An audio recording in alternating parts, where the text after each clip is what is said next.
Bien, la semana pasada estábamos viendo el capítulo 7 de Daniel y la verdad es que nos quedó muy grande el capítulo para la clase, ¿no? Y creo que hoy también nos va a quedar un poquito grande, pero igual cuando estoy tocando estos temas me gusta ir un poquito despacio, no me gusta acelerar. O el jueves terminé una serie de 4 charlas sobre el Apocalipsis con una iglesia de México. Ahora por Zoom me invitan a todos lados y no me pagan viáticos. Entonces, estuve teniendo una charla y la verdad es que se siente uno un poquito extraño porque lo empujan a correr, así como, Delia, apresúrese porque solo tiene ese tiempo. Tenemos bastante tiempo nosotros, así es de que no nos vamos a apresurar. Antes de continuar con la lección, quiero hacer una distinción entre lo que nosotros llamamos conocimiento objetivo y conocimiento subjetivo. Y creo que esta distinción va a ser útil para que podamos determinar cuál es el punto que voy a hacer en este capítulo. Conocimiento objetivo es lo que las cosas son. Por ejemplo, Guatemala, ¿hace frío o hace calor ahorita? Bueno, algunos pueden decir hace frío. Incluso alguien aquí en Tegucigalpa, yo diría que el clima está rico porque no tengo el ventilador, pero estoy sintiendo calor ahorita. Me siento tentado de prenderlo, de ir y prenderlo, pero puede hacer un poquito de frío. Eso es subjetivo, porque mientras uno puede decir hace calor, el otro, si está enfermo de gripe, dice hace frío. Puede ser subjetivo, por ejemplo, porque para una persona, no sé, yo creo que está frío en Guatemala ahorita, ¿no? Ahí donde estamos todos, a no ser que estén con la menopausia, que en ese caso hace mucho calor, sin importar el frío que haya. Estoy bromeando, ¿no? Estoy tocando un puntito así, igual, solo para que se rían un poquito. Depende mucho entonces, o sea, eso es lo subjetivo. Las personas o los grandes intelectuales del tiempo de la Ilustración, hace 100 años, en Europa, valoraban mucho el conocimiento objetivo y menospreciaban el conocimiento subjetivo. Hubo uno de estos filósofos anteriores, un racionalista que se llamaba Leibniz, alemán él, que hizo una teoría y dijo dentro de toda su conclusión filosófica, tremendo hombre realmente, un gran intelectual. Una de sus frases célebres o su conclusión era que este es el mejor de los mundos posibles, su conclusión. Se podría hacer un mundo mejor, pero digo, usted podría imaginar un mundo mejor, pero en términos generales no se puede. O sea, Dios es omnipotente, por lo tanto hizo este mundo, y Dios es omnibenevolente, por lo tanto quiere hacer lo mejor posible. Entonces, si Dios quiere hacer lo mejor posible, y de hecho puede hacer lo mejor posible, este es el mejor de los mundos posibles. Hubo un filósofo ilustrado francés que se llamaba Voltaire. Y Voltaire escribió un libro, ahora sí voy a entrar al punto subjetivo. Este libro le tituló Voltaire Cándido o el optimista. Y se trataba de un hombre que se llamaba Cándido. Este Cándido tiene muchas aventuras. De hecho, su vida empieza en París y viene a terminar a Sudamérica. Y tiene tantas aventuras. Es interesante el libro porque Voltaire es un gran escritor, ateo él, por cierto, uno de los iniciadores de los movimientos liberales en cuanto a política. Y es bien interesante y es muy bueno, muy inteligente Voltaire, ¿no? Muy inteligente. Y entonces Cándido, pues escribe una novela que a uno le dan ganas de leer. Pero resulta que Cándido es un señor optimista porque de joven leyó a Leibniz y se creyó que este es el mejor de los mundos posibles y él cree que es el tipo más afortunado del mundo. Entonces, por ejemplo, va Cándido caminando y pierde la billetera y se siente feliz porque dice, en este mundo que es el mejor de los mundos posibles, donde yo soy muy afortunado, perdí la billetera y la billetera no me perdió a mí. Esto hubiera sido peor, ¿no? Si la billetera me hubiese perdido a mí en vez de yo perder a la billetera, por ejemplo.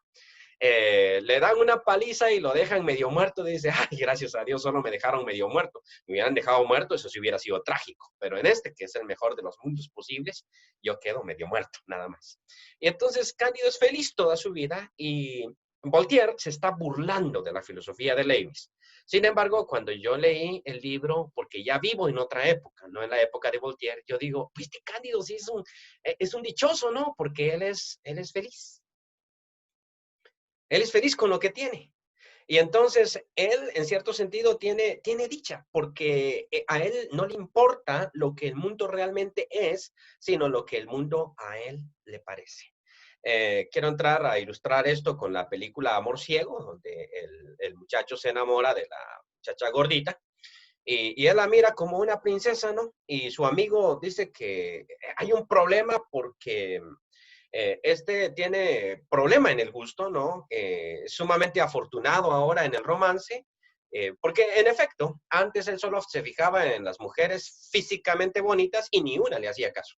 Y ahora él se empieza a fijar en la belleza interna, entonces hay un montón de mujeres feas con las que él se topa, pero él las mira lindas y todas le hacen caso, entonces él dice, qué fortuna, qué suerte la que yo tengo. Y es un hombre sumamente feliz, le cambió la vida. Pero su amigo revierte el conjuro y entonces él empieza a ver, disque la realidad, porque a ciencia cierta yo no sé ni cuál es la realidad. Entonces empieza a ver la realidad y cuando él empieza a ver la realidad, se enoja con su amigo y le dice, ¿por qué me hiciste eso? Y le dice, porque tenías que ver la realidad, ¿no? La realidad era lo que yo tenía. O sea, si tú tienes al fin lo que tú quieres, ¿qué te importa lo que piensen los demás? Y entonces, en el conocimiento objetivo es cómo es el mundo, en el conocimiento subjetivo es cómo es el mundo para mí. Presento otro caso. ¿A cuántos les gusta la Coca-Cola? Es un caso bien interesante. Creo que a muchos de nosotros nos gusta la Coca-Cola. Muy bien. Entonces voy a ilustrar esto por medio de la Coca-Cola.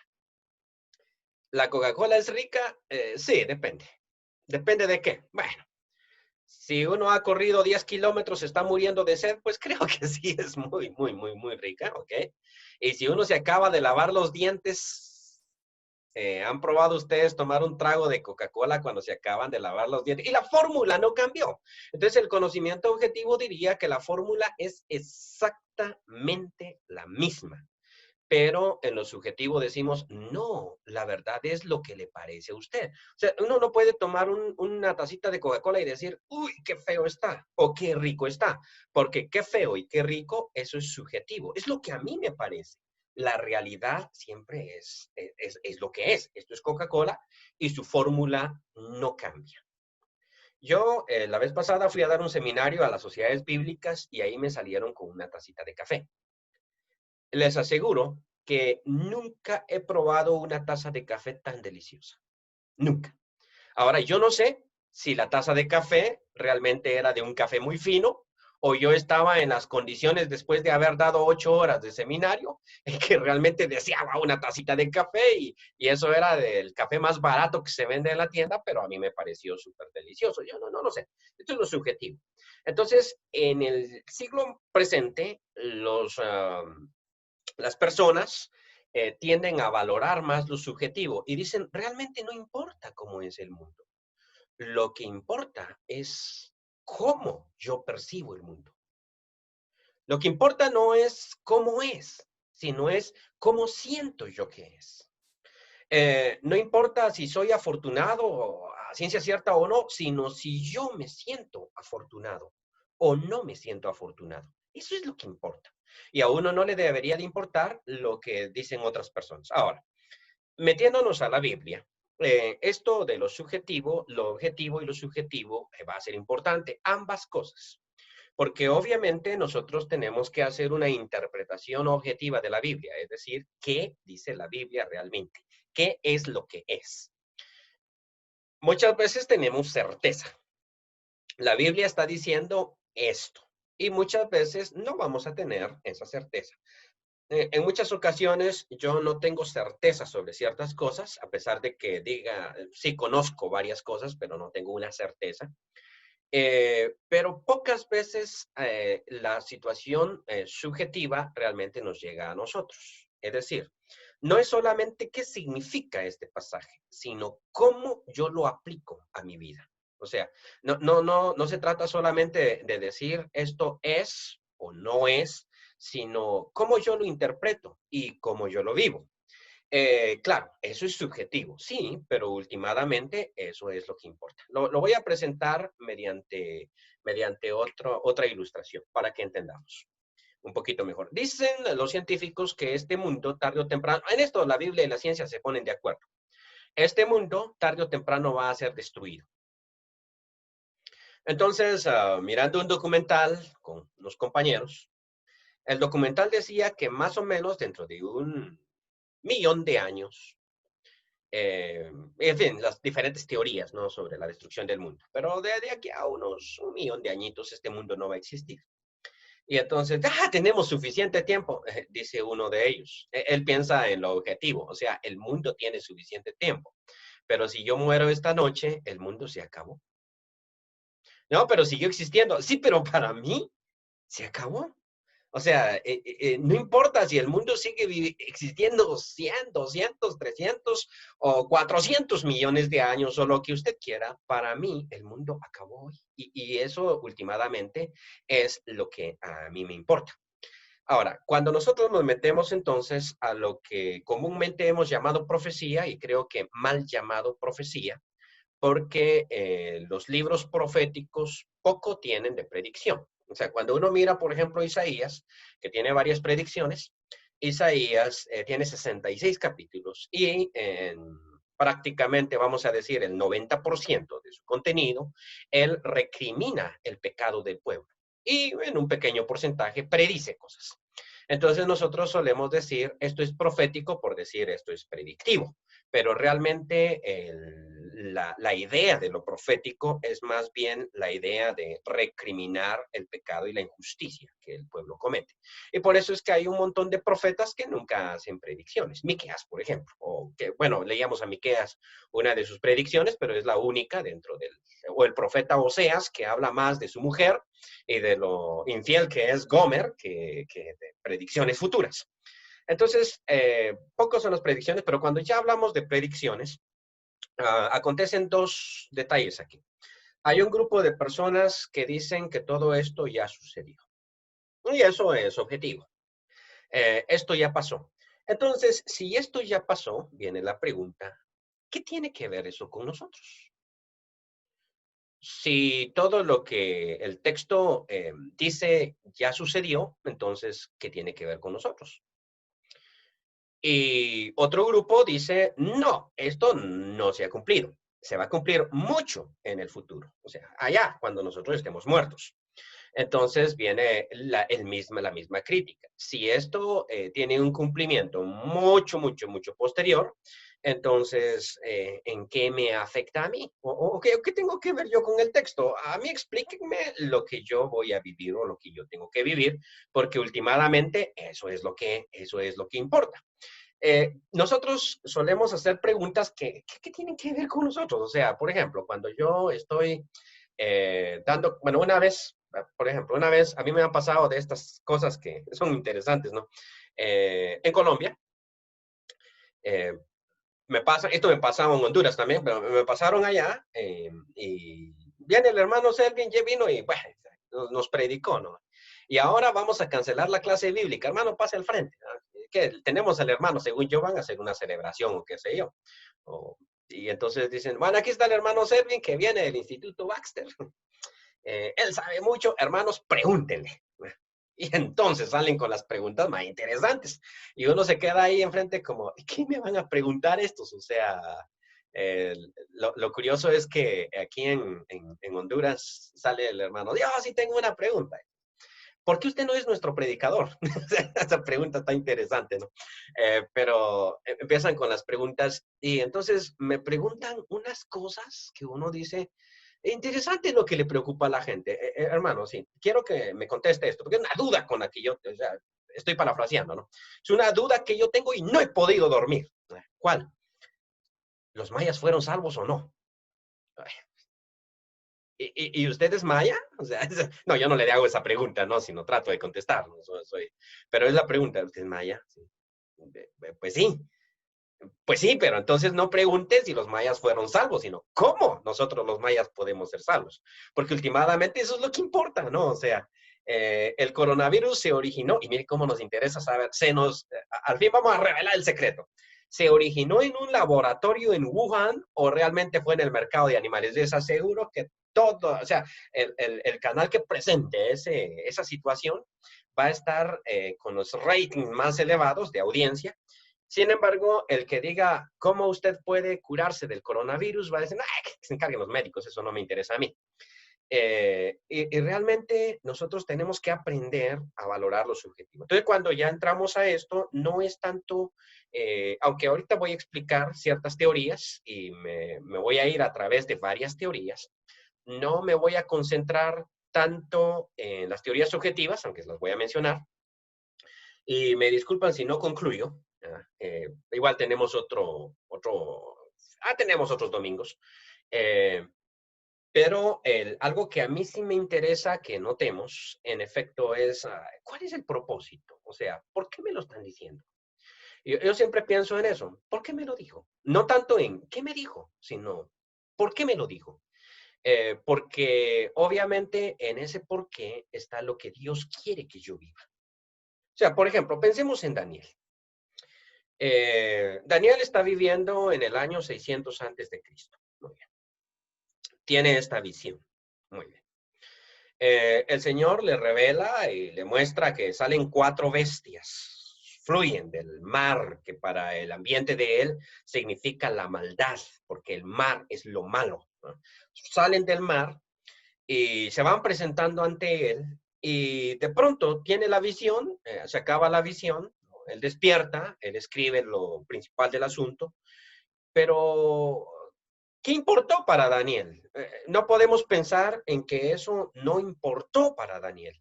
De hecho, sí importó. O sea, no es tanto que Dios le dijo lo que va a pasar en el futuro, sino lo que es importante realmente es cómo Daniel va a vivir su vida a partir de ahora.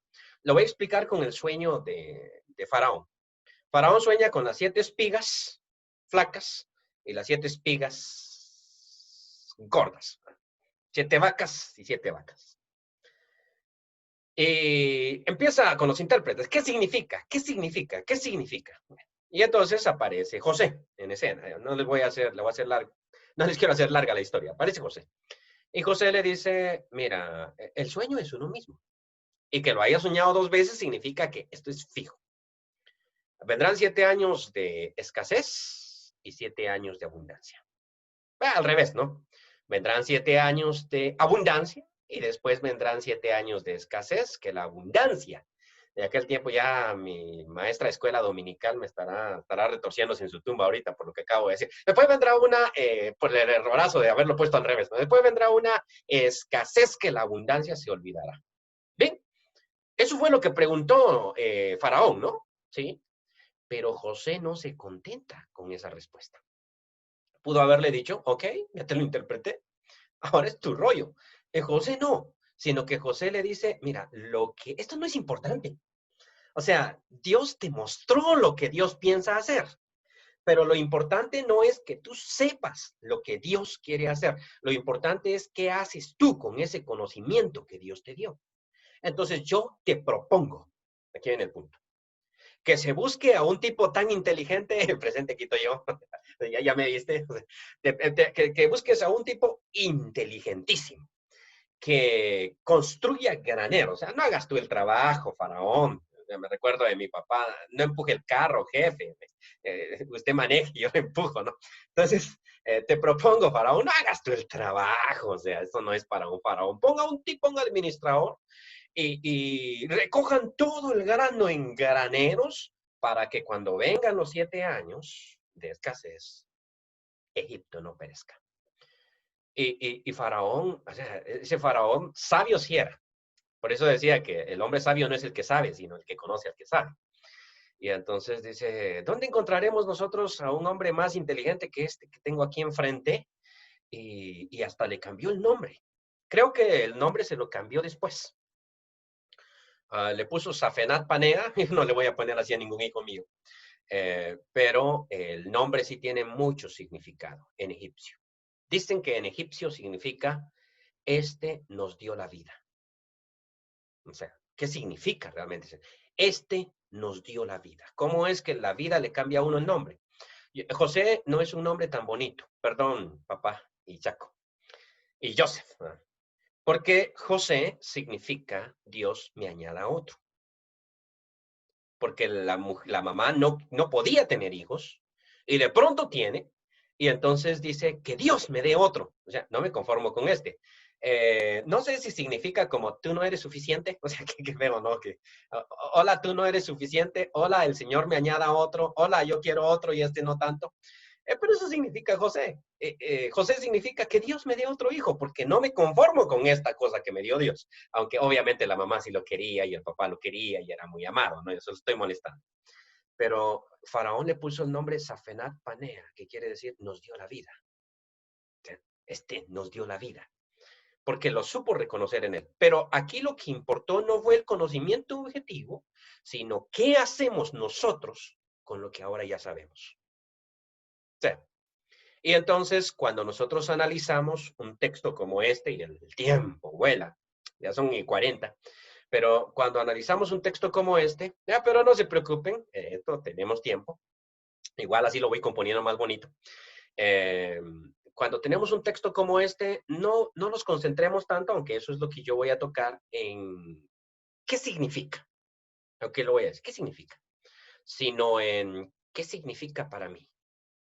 O sea, ¿en qué sentido yo voy a cambiar?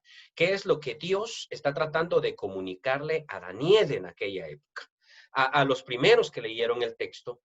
¿Y qué era qué es lo que significa para la iglesia hoy en día? Aunque obviamente en las primeras tres bestias, y perdón si solamente repaso algo que ya he dicho, que en las primeras tres bestias, porque son cuatro, las primeras tres bestias, la mayoría de estudiosos van a estar de acuerdo en cuanto a su interpretación y su aplicación, ¿no? Estaba Daniel y mira en la visión de la noche y había un gran mar donde combatían los cuatro vientos.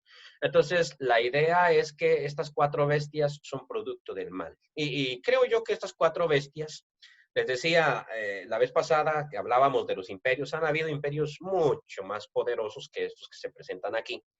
Pero la idea es que todos estos reinos que representan el poder del hombre, el poder humano, todos estos reinos, en cierto sentido, provienen del mal, o sea, provienen del mal.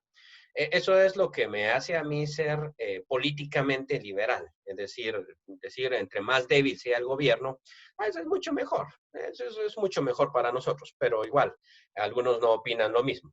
Entonces, el gran mar convulsiona y de él van a salir los cuatro grandes imperios que tocan al pueblo de Dios.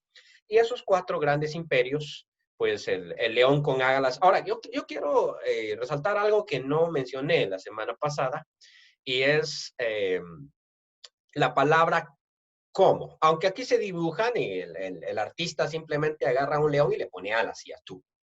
Y aunque se dibujan así, realmente el texto dice la primera era como león. No dice era león. O sea, en cierto sentido, Daniel mira algo que se parece a un león. O sea, podría incluso ser bastante distinto, pero él encuentra una relación. O sea, él está tratando de describir a su audiencia qué fue lo que vio. Solo Dios sabe exactamente qué fue lo que vio, pero él dice que la primera bestia se parecía a un león. No era un león, se parecía a un león. Y tenía ciertas alas y decíamos que esa es la velocidad con la que puede crecer, probablemente. Y esa es una interpretación muy común, pero no estamos 100% seguros de que las alas significan la velocidad con la que este imperio asciende al poder. Realmente Nabucodonosor era altamente poderoso. Ustedes van a ver en Daniel, curiosamente, que Nabucodonosor hacía lo que le daba la gana. Eh, por ejemplo, si decía, quémeme a este tipo, pues lo hacían. Si decía, sacrifiquemos, ¿saben qué? Se me ocurre matar a todos los sabios del imperio. ¿Y qué? Y los matan. En cambio, el rey Medo-Persa era diferente, porque el rey Medo-Persa dice, firma un edicto donde dice, nadie puede pedir a otro que no sea yo en el espacio de X tiempo, ¿no? No recuerdo si fue un mes. Y entonces Daniel lo encuentran orando y lo traen ante el rey y el rey quiere librarlo. El rey no quiere enviar a Daniel al foso de los leones. El rey lo quiere salvar, pero los sátrapas le dicen, ningún rey de Media y Persia puede quebrantar la ley. Si hubiese sido Nabucodonosor, hace lo que le da la gana. Bueno, me vale. El que manda, manda, y si se equivoca, pues vuelve a mandar. ¿Y qué? Pero aquí vemos cómo cambia la situación, entonces por eso es que este otro rey, este otro se presenta como un oso y gastábamos tiempo, también una vez más dice semejante a un oso. No era un oso. Ahora, este oso que se dibujó aquí es parecido a un grizzly o un oso de las cavernas. El oso de las cavernas era un oso del tamaño de una res, o sea, era un oso inmenso que ya no existe, pero se han encontrado huesos, curiosamente en cavernas, por eso le dicen el oso de las cavernas. Busquen en YouTube un documental sobre el oso de las cavernas y realmente era monstruoso.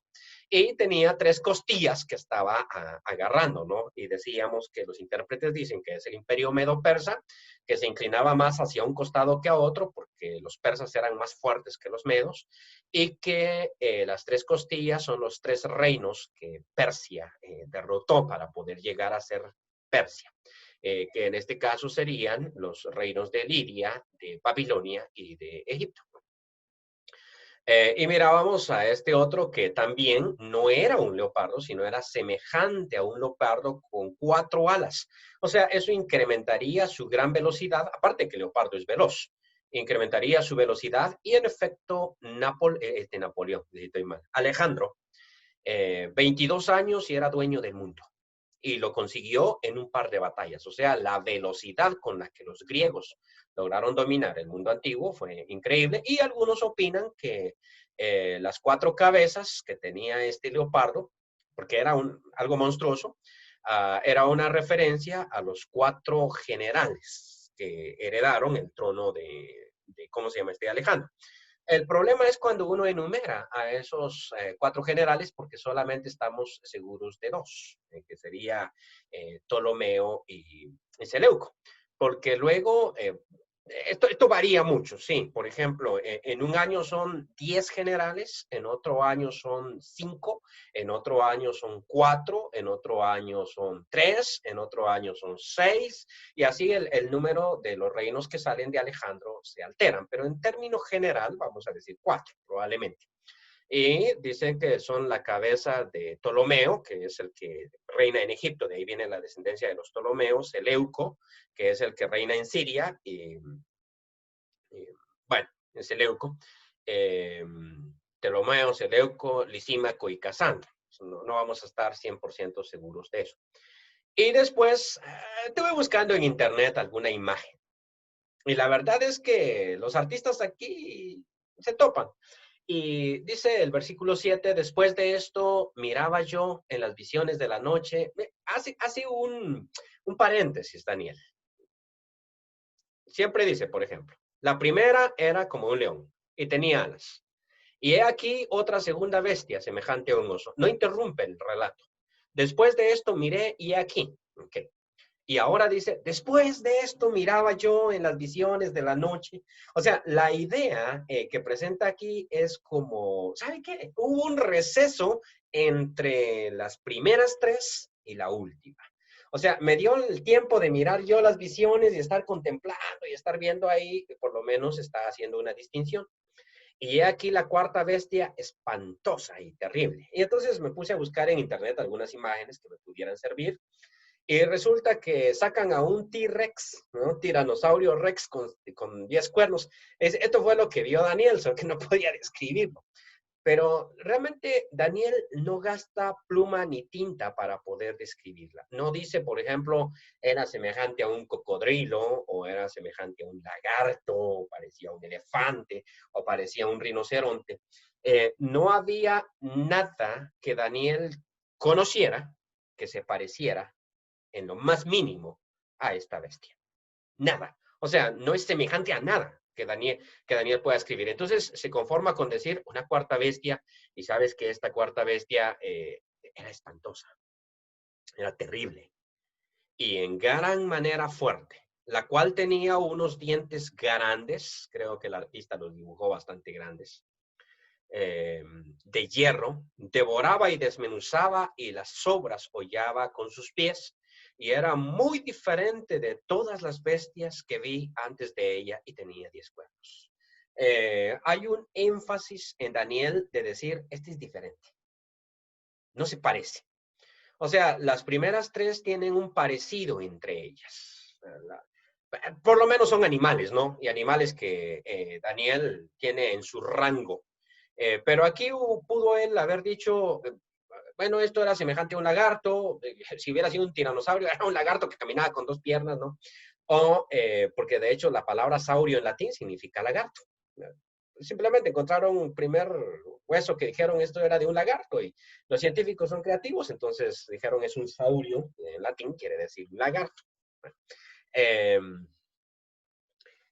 Terrible, grande, espantosa, y luego Daniel dice, mira, era muy diferente a todas las bestias. Quiero enfatizar este punto, es muy distinta. Pero algo que sí vi en ella, que puedo contar, es que tenía 10 cuernos. Mientras yo contemplaba los cuernos, o sea, ya se fijaron que todas las demás bestias son tocadas en un versículo. Uno, uno, uno. Sé que quien dividió lo que Daniel no escribió versículos, sino que los dividieron. O sea, que fue otro que los dividió. Eh, pero lo interesante es que aquí Daniel se concentra. ¿Cuánto ya escribió y no la ha descrito? Mientras yo contemplaba los cuernos, he aquí otro cuerno pequeño, pequeñito, salía entre ellos. Y delante de él fueron arrancados 3 cuernos de los primeros. Se quedó con 7, más 1, 8. Y he aquí que este cuerno tenía ojos como de hombre y una boca que hablaba grandes cosas. Generalmente cuando hacemos alusión a las grandes cosas nos referimos a blasfemias. Pero cuando decimos blasfemias, no es tanto que éste insulte a Dios, sino que éste dice grandes cosas sobre sí mismo. O sea, algo así como yo soy Dios. Y eso es una blasfemia, porque Él no es Dios. Hablaba grandes cosas, entonces, claro, si nosotros vemos el cuerno se pinta como más grande, aunque era pequeño, porque después crece y tiene que botar a 3 de los que habían ahí. Sigue diciendo Daniel, estuve mirando hasta que fueron puestos tronos. O sea, las bestias estuvieron caminando por ahí bastante. O sea, esto quiere decir, pasó un tiempo, ¿no? No fue inmediatamente, no es que apareció la cuarta bestia y inmediatamente, no, dice, estuve yo mirando, o sea, estaba mirando, hasta que fueron puestos tronos, varios tronos, y se sentó un anciano de días cuyo vestido era blanco como la nieve y el pelo de su cabeza como lana limpia. Su trono llama de fuego y las ruedas del mismo fuego ardiente. Un río de fuego procedía y salía de delante de él. Millares de millares le servían y millones de millones asistían delante de él. El juez se sentó y los libros fueron abiertos. Se abrieron estos libros. Los libros donde estaba escrito las acciones de los hombres o los libros que dictaban las leyes, ¿no? Porque el juez tiene que juzgar de acuerdo a ley y entonces necesita la presencia de la ley enfrente. Yo entonces miraba a causa del sonido de las grandes palabras. O sea, aquí está sentado el juez, volvamos una vez más a la escena. El juez ya está sentado. Él está mirando, voy atrás, él mira, está viendo la bestia. Las otras bestias andan por ahí todavía y está viendo que un cuerno sale y bota 3, muy bien. Él sigue viendo y se sienta, se pone en los tronos, se sienta el anciano de días. Va la descripción de este anciano de días. Y entonces yo miraba a causa del sonido de las grandes palabras que hablaba el cuerno. Okay, pero entonces ya está sentado el anciano de días, ya están los tronos, ya está toda esta visión. Y Daniel sigue mirando que la bestia está activa y el cuerno está hablando. Miraba yo hasta que mataron a la bestia. Y su cuerpo fue destrozado y entregado para ser quemado en el fuego. Habían también quitado a las otras bestias su dominio pero les había sido prolongada la vida hasta cierto tiempo. O sea, entrando a la visión de Daniel, la bestia estaba muerta. ¿Ok? El cuerno estaba hablando. Interesante. Y las otras bestias también estaban vivas, solo les habían quitado su dominio, pero les habían prolongado la vida. En cambio, esta otra tenía que ser quemada. Miraba yo en la visión de la noche, todo esto está sucediendo, ¿no? Y he aquí, con las nubes del cielo venía uno como un hijo de hombre, que vino hasta el anciano de días y le hicieron acercarse a él. Y le fue dado dominio, gloria y reino, para que todos los pueblos, naciones y lenguas le sirvieran. Su dominio es dominio eterno que nunca pasará y su reino uno que no será destruido, como los anteriores. Se me turbó el espíritu a mí, Daniel, en medio de mi cuerpo, y las visiones de mi cabeza me asombraron. Vaya, cualquiera que tiene una visión de estas va a quedar asombrado. Me acerqué a uno de los que asistían y le pregunté la verdad acerca de todo esto, y me habló y me hizo conocer la interpretación de las cosas. Bueno, hace poquito me llamó una pastora de una iglesia aquí que se llama la iglesia, se me olvidó el nombre, una pastora me llamó y me dijo, tengo una pregunta sobre el libro de Daniel para usted, porque estoy dando clases y hay un texto que yo no entiendo.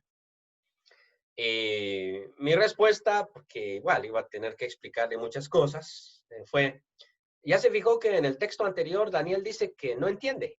Y me digo, sí, no era esta, por cierto, era el capítulo 11. Ya se fijó que Daniel dice, no entiendo. Sí. Entonces eso dígale a la iglesia. Ni Daniel entendió, ahora, mucho menos yo. Y esto sí es interesante porque Daniel supera en gran rango, y quiero puntualizar esto, a los sabios e intérpretes de Babilonia. O sea, fue hallado, dice, cuando le midieron la inteligencia a Daniel y sus amigos, no se halló varones tan sabios en todo Babilonia. O sea, qué nivel, ¿no? Qué inteligencia. No crea que, o sea, si a usted le gusta la carnita asada, no fue por comer verduras. No, no es que comiendo verduras uno se vuelve más listo. No. La cuestión fue que Dios lo compensó por su fidelidad. Él fue fiel a Dios, no se contaminó con la comida del rey y Dios le dijo, yo te voy a dar inteligencia y sabiduría. Y a pesar de su inteligencia y su sabiduría, y de que aquí nosotros tenemos la tremenda desventaja de que Daniel nos cuenta lo que vio. No es lo mismo verla venir que platicar con ella. Entonces, ¿cuántos más detalles había ahí?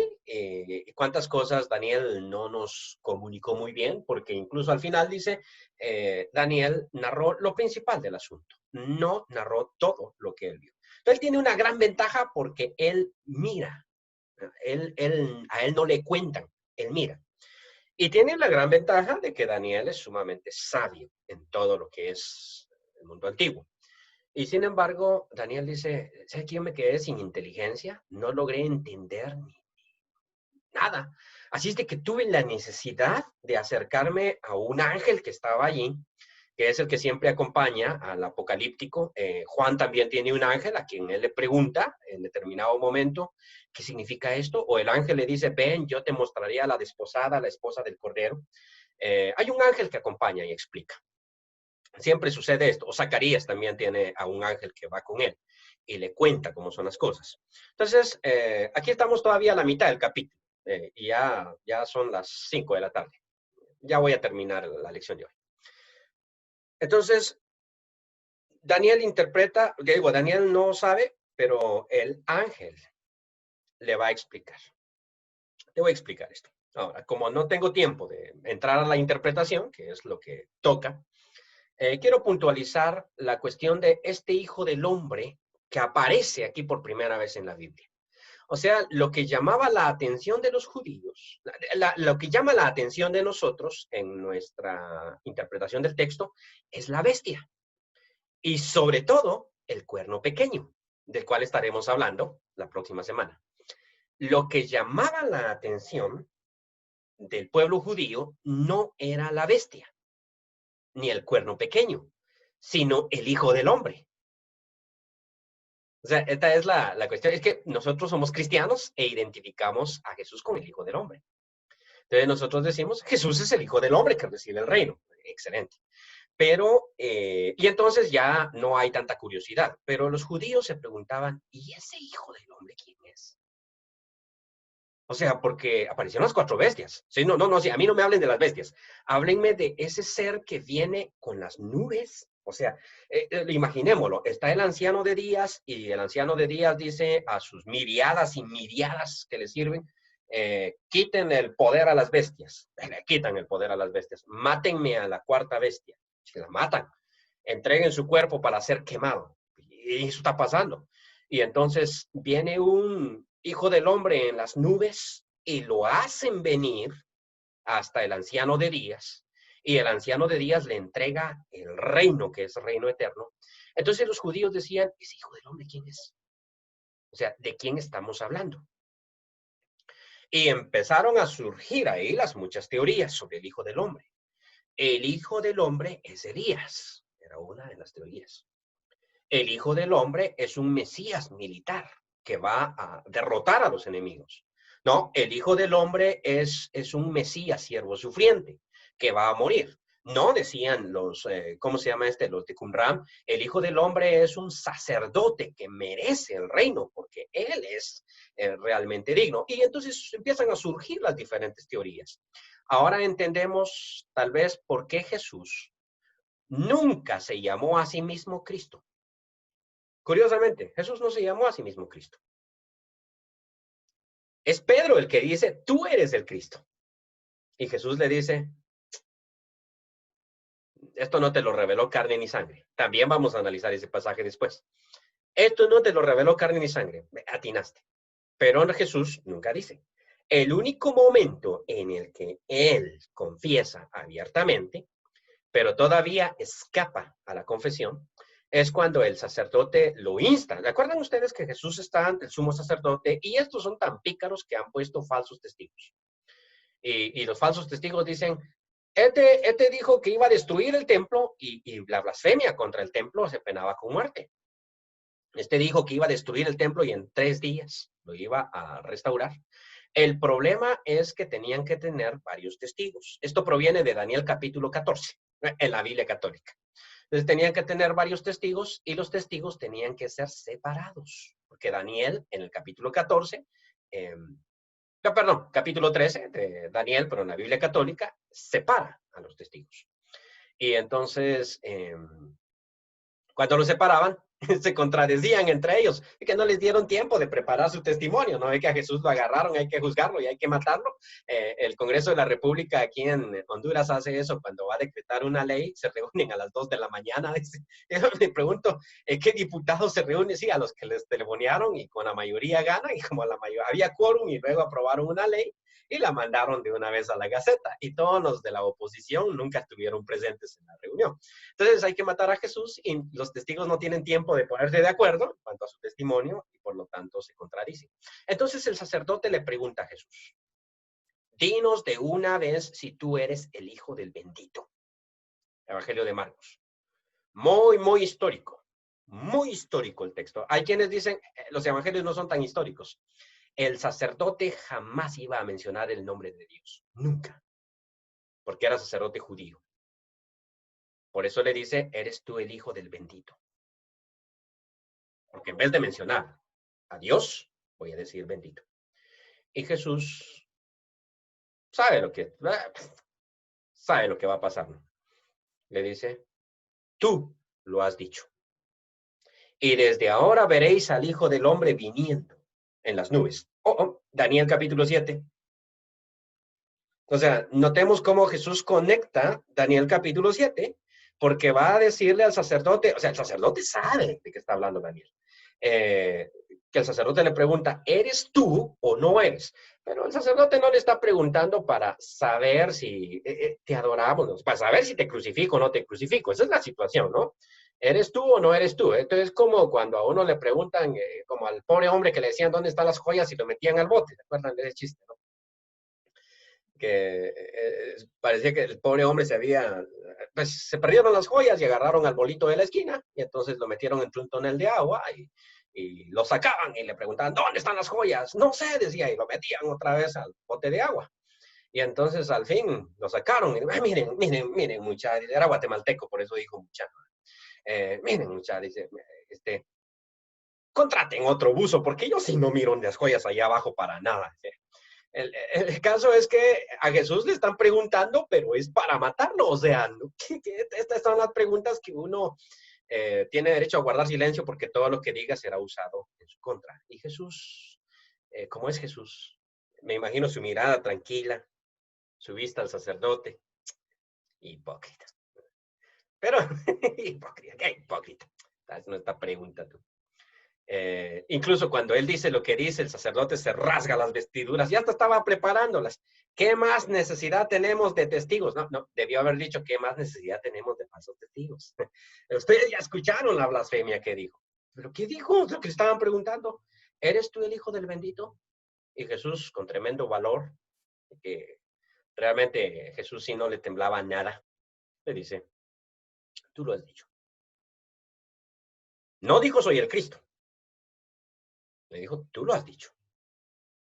¿Eres tú el Cristo? Le preguntaron. ¿El Hijo del bendito? Tú lo has dicho.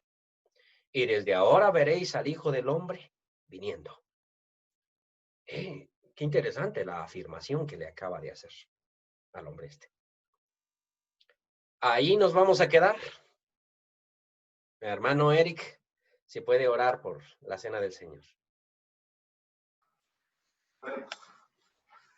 Bendito Señor y Padre nuestro que estás en los cielos, te damos gracias, Señor amado, por tu amor infinito, mostrado para la humanidad, Señor amado, en aquel tiempo cuando nuestro amado Salvador acudió, Señor, a la cruz del Calvario, llevando el oprobio nuestro, Señor amado, llevando sobre sí todas nuestras iniquidades y todos nuestros pecados, Padre Celestial, y no solo los nuestros, sino de todo el mundo. Gracias, Señor amado, por darnos la oportunidad de pertenecer al reino precioso de tu amado Hijo. Gracias por buscarnos, Señor, y por salvarnos, pero especialmente gracias, Padre Celestial, por habernos permitido ser parte, Señor, de ese amor tuyo derramado para la humanidad. Gracias, Señor bendito, también por haber dejado instituir esta conmemoración, Señor amado, por medio de la cual nosotros cada primer día de la semana podemos recordar la muerte de nuestro amado Salvador y el inmenso favor que nos has hecho, Señor amado, a través de ese sacrificio. Gracias, Padre Celestial, por cada uno de nuestros hermanos que están prestos para participar de esta conmemoración. Te pedimos en el nombre de Jesús que bendigas a cada uno conforme a tu grande misericordia, Padre Celestial. De la misma manera te pedimos que bendigas los elementos de los que vamos a participar, Señor, el pan que representa el cuerpo de tu amado Hijo entregado en la cruz del Calvario, y el vino, Señor amado, que representa su sangre derramada para remisión de nuestros pecados. Gracias, Señor bendito, por darnos esa esperanza preciosa de una salvación tan grande, Señor, y de una realidad inminente, Padre Celestial, contigo en las alturas. Te pedimos en el nombre de Jesús que bendigas a otros hermanos que se reúnen en otras partes para esta misma celebración. En el nombre de Jesús te pedimos estas cosas, Señor amado. Amén.